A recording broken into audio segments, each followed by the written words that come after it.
when Muhammad Ali has been offered the honor of placing his star on the Walk of Fame, he turned it down. He refused it.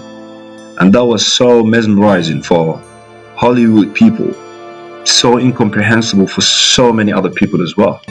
But the Star of Fame is an honor every actor, singer, or an athlete dreams of. And when they asked him why on earth he would refuse that, he said, and I'm quoting his words here, "I bear the name of our beloved Prophet Mohammad, peace be upon him. And it's impossible that I allow people to trample over his name."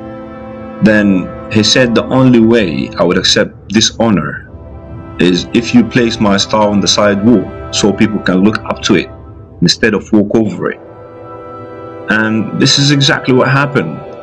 They eventually agreed to place his star on the side wall of the Walk of Fame. Now it's the only star that placed on the wall, whereas all the rest are on the floor.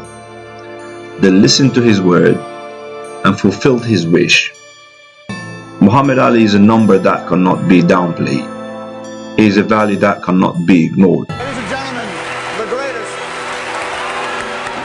Not only was he the greatest heavyweight champion the world has ever known, but he was the ambassador of humanity, that witty philosopher, and that sophisticated Muslim in his practice and preaching of Islam. May Allah give him health and recovery, and bless him with the best ending. And bless him with the best ending.